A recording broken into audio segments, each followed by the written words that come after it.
ব্যবসা নিয়ে আজকে আলোচনার জন্যে আপনাদের স্বাগত জানাচ্ছি। আমাদের সাথে স্টুডিওতে উপস্থিত আছেন সামাজিক সাবেক উপাচার্য প্রফেসর সিকান্দার খান। আমাদের সাথে আরও আছেন Chittagong BGMEA university of fashion and টেকনোলজির সম্মানিত উপাচার্য প্রফেসর ডক্টর ওবায়দুল করিম। আমি আপনাদের দুজনকে স্বাগত জানাচ্ছি। প্রফেসর সিকান্দার স্যারের কাছে আসবো প্রথমেই। আপনি তো আমাদের প্রফেসর ডক্টর মোহাম্মদ ইউনুস স্যারের খুব ঘনিষ্ঠজন এবং ছাত্রজীবন থেকে তার ব্যবসা নিয়ে বলতে গিয়ে আপনার কাছে একটু জানতে চাইব, ডক্টর মোহাম্মদ ইউনুসকে আপনি যেভাবে চিনেন, যেভাবে দেখেছেন, মাইক্রোফিন্যান্স বা এবং সাথে সামাজিক ব্যবসার মতো বিষয়টি প্রফেসর ডক্টর মোহাম্মদ ইউনুসের মাথায় কেন বা কিভাবে আসলো বলে আপনি মনে করেন? তাকে যতটুকু চিনেন আপনি। আসলে ইউনুস সাহেব তো বহুকাল ধরে নানা জিনিস করতেন, তিনি কখনোই বসে থাকেননি। আমার প্রথম অভিজ্ঞতা হচ্ছে তার কাজকর্মের, লেখাপড়ার বাইরে। সেগুলো হচ্ছে চট্টগ্রাম কলেজে থাকতে তিনি তার পিতার ব্যবসাকে কেন্দ্র করে পাকিস্তান প্যাকেজেস বলে একটা সংগঠন তৈরি করেছিলেন, যেটা থেকে ইস্ট পাকিস্তানের সব ধরনের প্যাকেজের ডিমান্ড মিট করা যেত, আনতে হতো না কোথাও থেকে। তারপরে তিনি বিদেশ চলে গেলেন। বিদেশ চলে গিয়ে যখন ফিরে এলেন, আমিও চট্টগ্রাম বিশ্ববিদ্যালয়ে গেলাম, তিনিও ওখানে এলেন। আবার নতুন করে পরিচয় হলো। ওখানে গিয়ে তিনি আর ব্যক্তিগত ব্যবসা, যেটা পাকিস্তান প্যাকেজেস বলছি, সেটা আর করলেন না। এখন তিনি খুঁজতে লাগলেন কি ব্যবসা করলে চতুর্দিকের দরিদ্র মানুষদের দারিদ্র্য বিমোচন করা যায়। এটা তার একটা হবি ছিল এবং সেটা করতে গিয়ে তিনি অনেকগুলি কাজ করেছেন। প্রথমত তিনি ওই গ্রামের, জোবরা গ্রামের মহিলা যারা বাঁশের কাজ করতেন, তাদের বাড়ি বাড়ি গিয়ে খোঁজ করলেন তাদের সুবিধা ব্যবসায়ের কি আছে। উনি দেখলেন যে ওরা অল্প টাকার মানুষ এবং ওই টাকা বেশি একসঙ্গে করতে পারে না বলে ওই মহিলারা মহাজনকে সব সময় অল্প মাল হতেই দিয়ে দিতে হয়, তাদের ভাগে যেটা পড়ে সেটা অত্যন্ত ছোট। তো উনি দেখলেন যে এদেরকে তো আমি ব্যাংকের সঙ্গে যোগাযোগ করে এনে দিতে পারি, তাহলে তো তাদের একটা বিরাট লাভ হয়। কিন্তু বড় প্রশ্নটা হচ্ছে ওদেরকে তো টাকা দিতে পারবেন, কিন্তু টাকা ফেরত পাবেন কি?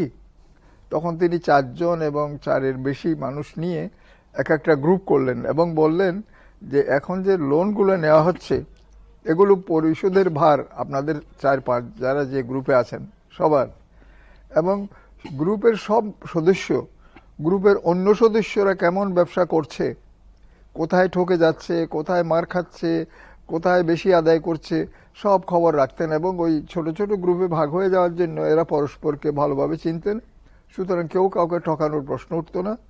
এইভাবে দেখা গেল যে গ্রুপ করে যদি টাকা দেওয়া যায়, হচ্ছে যে আমি দরখাস্ত করলাম, আমার সহায় সম্পদ দেখিয়ে যে আমি পাবো তা না, অন্য 3 জন বা 4 জন আমার যারা আছে তারা বলতে হবে যে হ্যাঁ উনি এইবার পাবেন, এর পরের বার উনি পাবেন, এর পরের বার উনি পাবেন।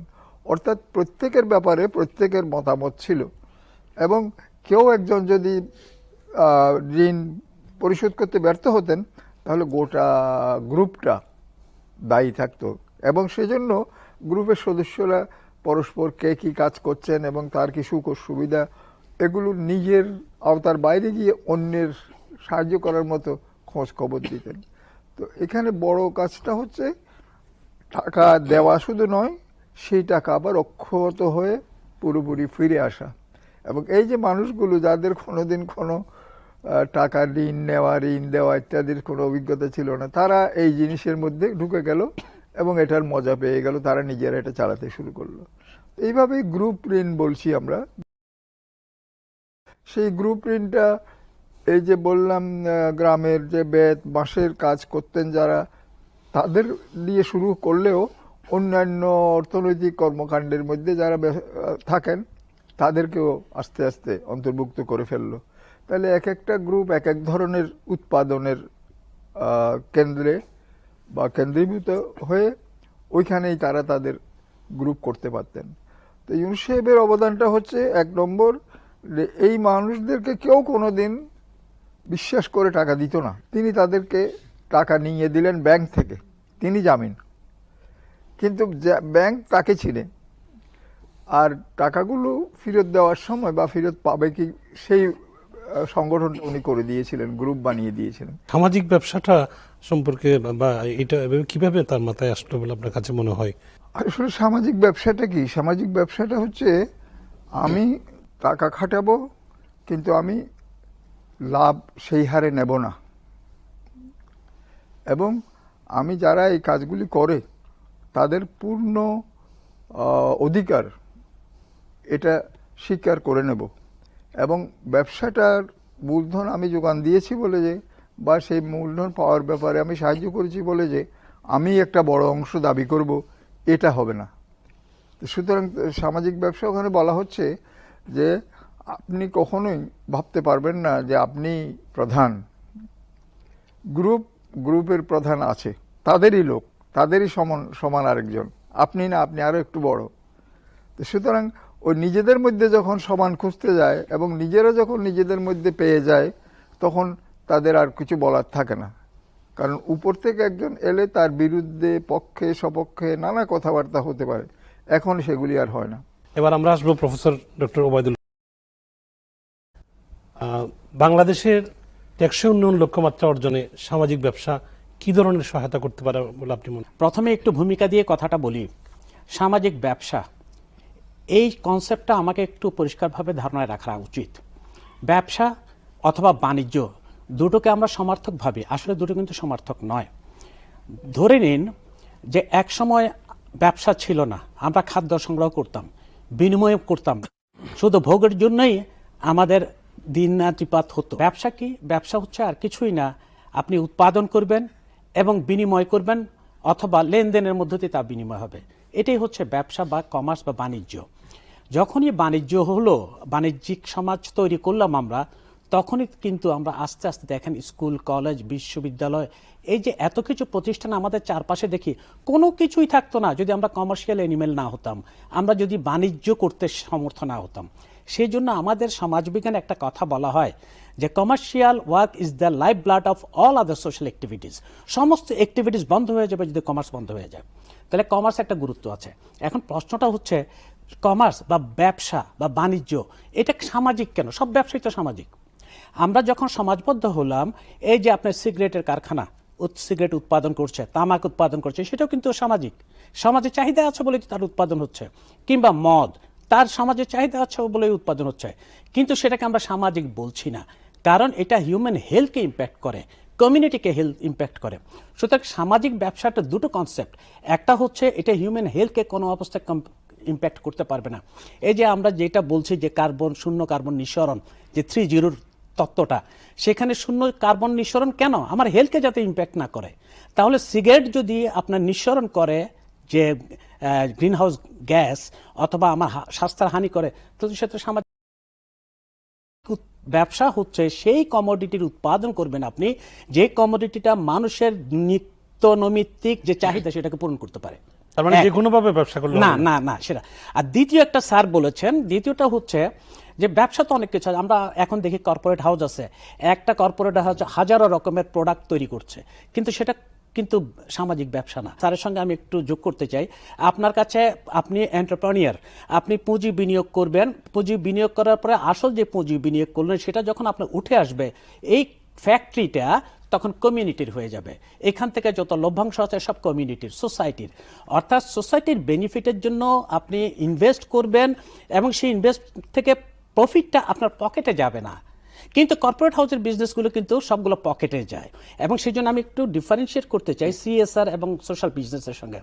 সিএসআর হচ্ছে কর্পোরেট সোশ্যাল রেসপন্সিবিলিটি। সেখানে হচ্ছে বিভিন্ন দেশে বিভিন্ন আইন, একটা মুভমেন্ট চলছে, বলা হচ্ছে যে আপনি যে ব্যবসা করেন সেই ব্যবসা 2%, 3%, 5 বছরের অ্যাভারেজে হোক বা অথবা 1 বছরের অ্যাভারেজে হোক, আপনি সেটা কমিউনিটিকে ফেরত দিবেন। কারণ আপনি ইনভেস্ট করলে তো প্রোডাক্ট হয় না, সেটা ভোক্তা ভোগ করতে পারে না। সেখানে মার্কেটিয়ার থাকে, তারপর আপনার কনজিউমার থাকে, সবগুলো প্রসেস যখন শেষ হয় তখন আপনি প্রফিটটা পান। তাহলে প্রফিটের এক লভ্যাংশ সব আপনি পেতে পারেন না। এটা হচ্ছে সিএসআর। আমাদের দেশে অনেকে বলেন যে আমরা সিএসআর করি, আসলে সেটা সিএসআর না, সিএসআর হচ্ছে বাধ্যতামূলক। কর্পোরেট হাউসকে আইন করে স্টেট বলছে যে আপনি 2% or 3% to be spent for the betterment of the community. Social business তা না, সোশ্যাল বিজনেস একটা ইন্ডিপেন্ডেন্স আছে। আমি টাকা পয়সা আছে, আমার প্রচুর অর্থবিত্তের মালিক, আমি একটা ভালো লোক, আমি মোটিভেটেড হলাম, আমি সোসাইটি বেনিফিট নিয়ে আসতে চাই, বেনিফিশিয়াল করতে চাই সমস্ত কমিউনিটিকে, তখন আমি ইনভেস্ট করলাম। আমি যদি মনে করি 50 কোটি টাকা আমি ইনভেস্ট করলাম, 50 কোটি টাকা আসল যখন চলে আসবে তখন সেটা আমার আর সম্পত্তি নয়। ট্যাক্সই হচ্ছে যেই ট্যাক্স বিনিয়োগ যে প্রয়োগ করলে আমার উন্নয়ন হবে কিন্তু আমার স্বাস্থ্যের উপরে কোনো ইম্প্যাক্ট হবে না, যেটাকে সাস্টেনেবল, অনেক সময় আমরা এটাকে অন্যভাবে সাস্টেনেবল ডেভেলপমেন্টও বলে থাকি।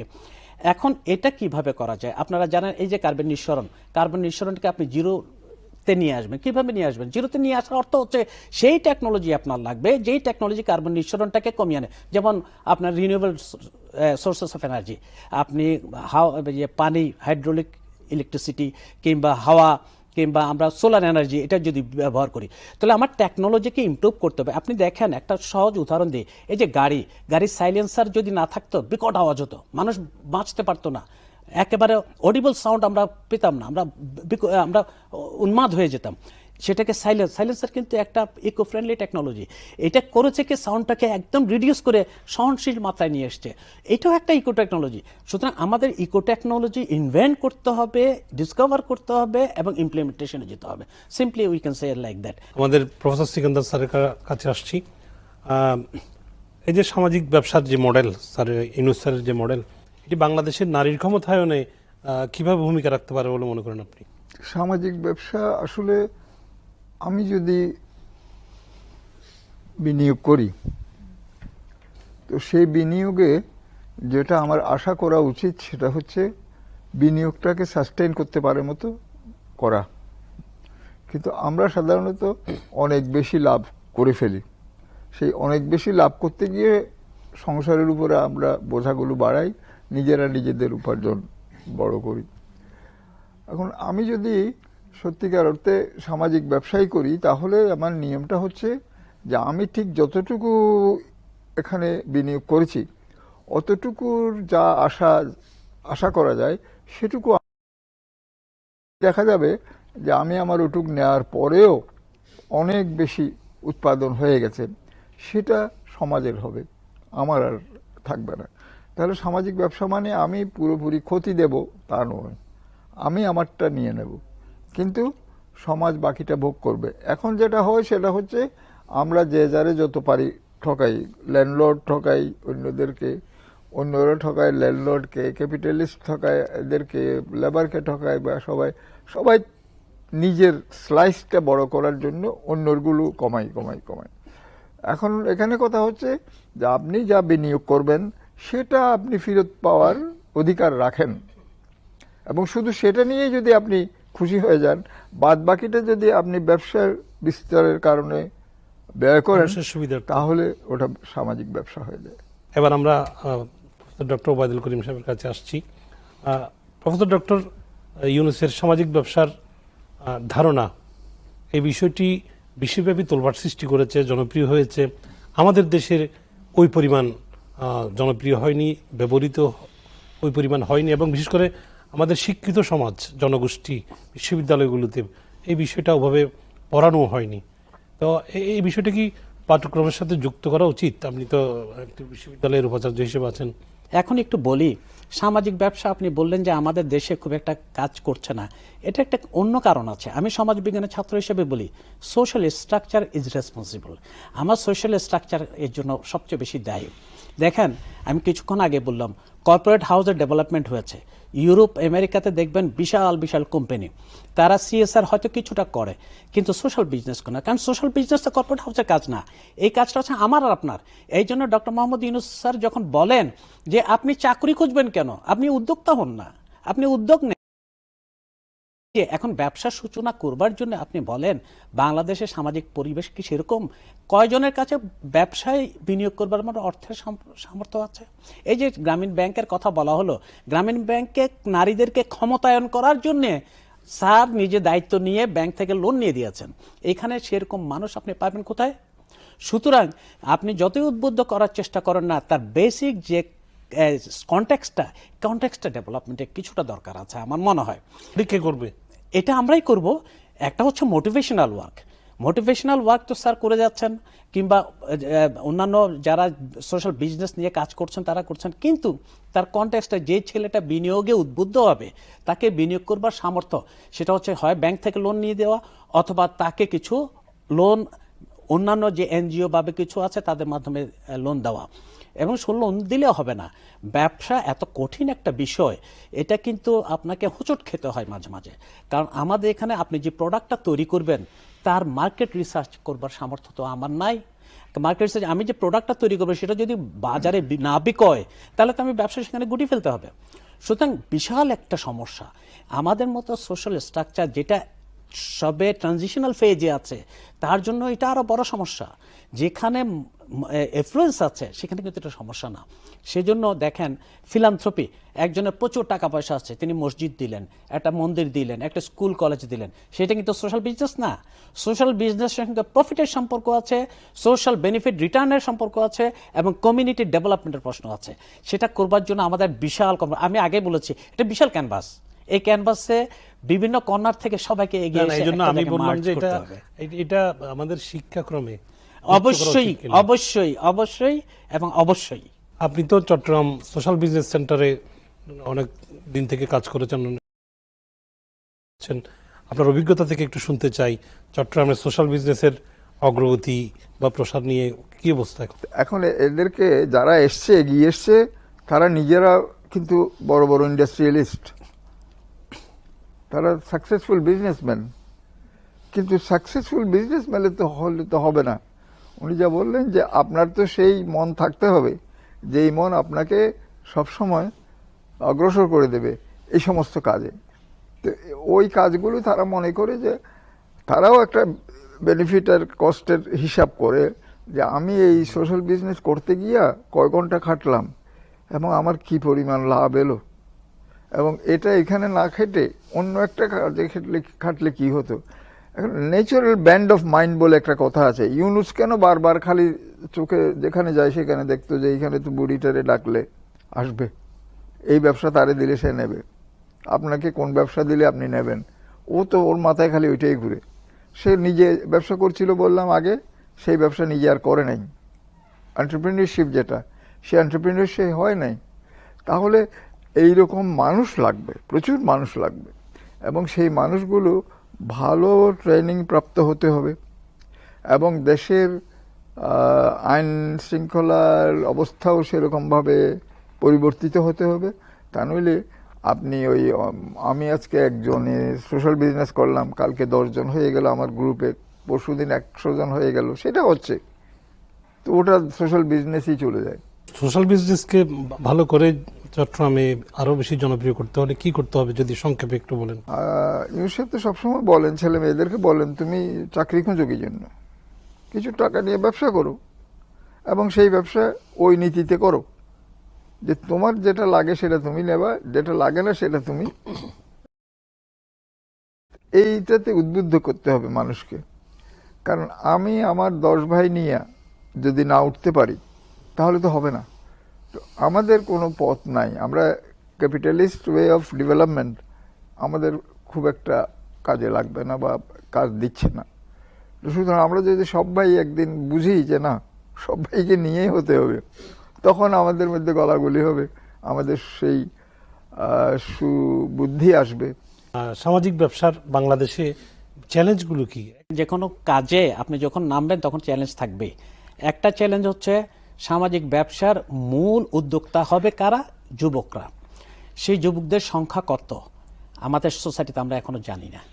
এবং বলা হয় একটা দেশ উন্নত হলে যুবকদের সংখ্যাটা বেড়ে যায়, যেটাকে বলা হয় পপুলেশন ডিভিডেন্ড বলা হয়, পপুলেশন বোনাসও বলা হয়। সেই বোনাসটাকে আমার কাজে লাগাতে হবে। যুবকদেরকে ওই যে বললাম আনএমপ্লয়মেন্ট জিরোতে নিয়ে আসতে হবে, আনএমপ্লয়মেন্ট থাকতে পারবে না, সেটা চাকরি হোক অথবা উদ্যোক্তা হিসেবে তাকে সমাজে প্রতিষ্ঠিত করে হোক। এই দুটার উপরে বেশি নজর দিয়ে আমাদের যে কোনো সেক্টরে আমাদের কাজ করতে হবে, বিশেষ করে প্রযুক্তিগত সেক্টরে। প্রযুক্তি শিক্ষা দিয়ে সবাইকে যদি এমপ্লয়মেন্ট একই সঙ্গে তাকে উদ্যোক্তা হিসেবে আপনি প্রতিষ্ঠা করবার জন্য উদ্বুদ্ধ করতে পারেন, তাহলে আমার মনে হয় অনেক সমস্যার সমাধান হবে।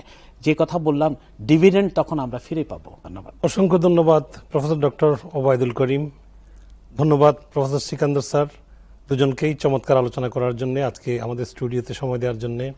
সুপ্রিয় দর্শক, এতক্ষণ ধরে আমরা আলোচনা করলাম প্রফেসর ডক্টর মোহাম্মদ ইউনূসের সামাজিক ব্যবসা নিয়ে।